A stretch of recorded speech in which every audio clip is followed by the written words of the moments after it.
오늘 하세나 본문은 요한계시록 19장 11절에서 21절까지의 말씀입니다. 나는 또 하늘이 열려 있는 것을 보았습니다. 거기에 흰 말이 있었는데 신실하신 분, 참되신 분이라는 이름을 가지신 분이 그 위에 타고 계셨습니다. 그는 의로 심판하시고 싸우시는 분입니다.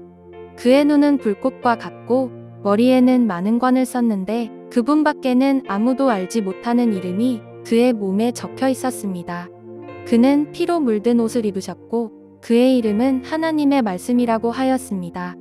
그리고 하늘의 군대가 희고 깨끗한 못이 옷을 입고 흰 말을 타고 그를 따르고 있었습니다. 그의 입에서 날카로운 칼이 나오는데 그는 그것으로 모든 민족을 치실 것입니다. 그는 친히 쇠지팡이를 가지고 모든 민족을 다스리실 것이요 전능하신 하나님의 맹렬하신 진노의 포도주 틀을 밟으실 것입니다.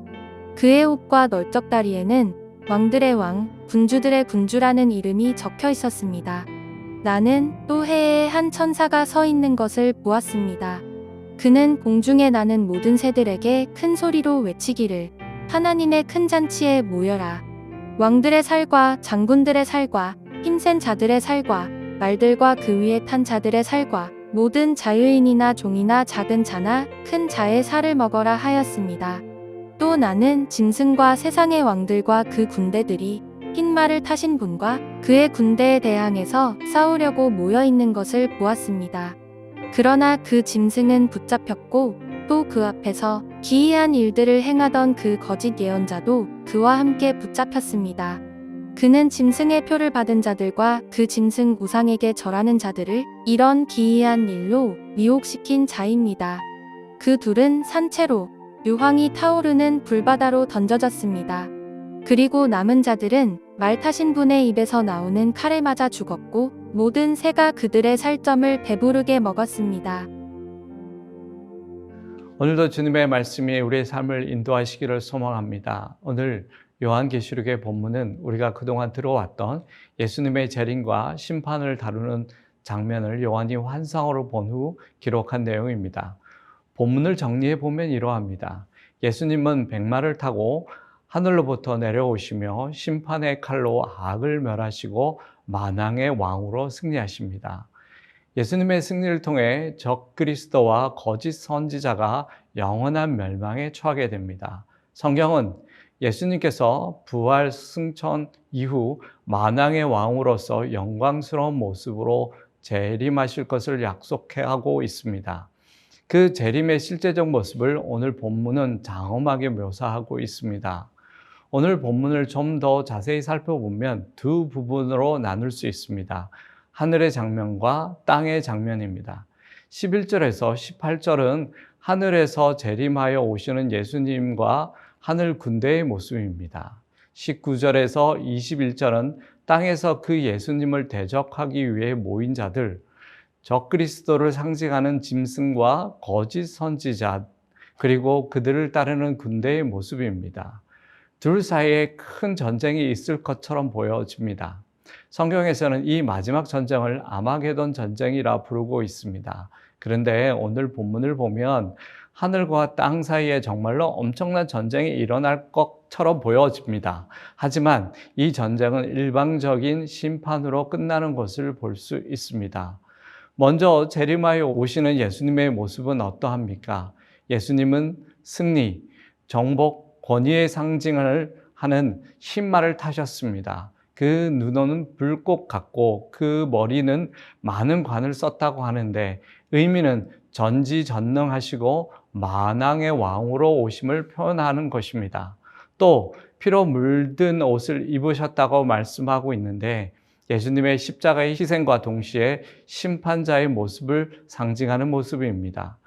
그 예수님의 뒤를 따라 하늘 군대가 따르고 있는 모습입니다. 그런데 군대는 실제 무기도 없이 깨끗한 흰옷을 입고 따르고 있는 것을 볼 수 있습니다. 그 말인즉 실제 전투는 예수님이 담당하신다는 것을 알 수 있습니다. 예수님은 전투를 입에서 나오는 검으로 하신다고 기록하고 있는데 예수님의 말씀 자체가 대적자들을 향한 심판의 도구임을 보여주고 있습니다. 그리고 한 천사가 공중의 새들을 불러 대적자들의 살을 먹게 하는 장면으로 묘사되고 있습니다. 대적자들은 제대로 저항할 수조차도 없습니다. 짐승과 거짓 선지자는 산채로 불못에 던져지고 그 군대는 예수님의 말씀의 검에 의해 멸망당하고 그 시체는 새들이 먹는 모습으로 그려지고 있습니다. 이것이 성경이 말하는 예수님의 재림 때의 모습입니다. 재림은 믿는 자들에게는 승리와 영광의 날, 혼인잔치에 참여하는 복된 날이지만 하나님을 대적하는 세상 권력자들과 그들을 따르는 자들에게는 심판의 날이 되는 것입니다. 그래서 요한계시록 19장의 말씀은 무섭고도 위대한 말씀입니다. 이 예수님의 재림 앞에 나는 정말 예수님을 내 삶의 왕으로 모시고 있는지, 정말 내가 섬기고 주인은 누구인지 생각해 보아야 합니다. 또한 나는 어린 양의 혼인잔치에 초대받은 사람인지, 그 초대에 응답하기 위해 살아가고 있는지도 생각해 보아야 합니다. 여러분, 성경은 예수님이 다시 오실 분이심을 분명히 약속하고 있습니다. 그래서 예수님은 다시 오실 것입니다. 그분은 처음엔 겸손한 아기로 오셨지만 다시 오실 때에는 공의로운 왕, 심판의 주로 오실 것입니다. 우리는 그분의 승리를 따르는 자로 살아야 합니다. 그리고 지금 이 시대를 살면서도 우리의 삶과 신앙은 이미 승리하신 주님을 따르는 군대의 일원임을 기억해야 할 것입니다. 사랑하는 여러분, 마지막 날은 심판의 날이지만 동시에 성도들에게는 소망의 날입니다. 우리가 주님을 믿고 의지하며 진리 안에서 살아갈 때 그날은 두려움이 아닌 기다려지는 날이 될 것입니다. 오늘도 주님의 다시 오심을 기억하며 살아가는 저희들이 되기를 소망합니다. 오늘의 하시조는 일회용 종이컵 사용을 제한하고 텀블러 사용을 하는 것입니다. 우리의 작은 실천이 기후위기 시대에서 하나님의 창조 질서를 회복하는 첫걸음이 됩니다. 오늘의 하시조 함께 하시죠.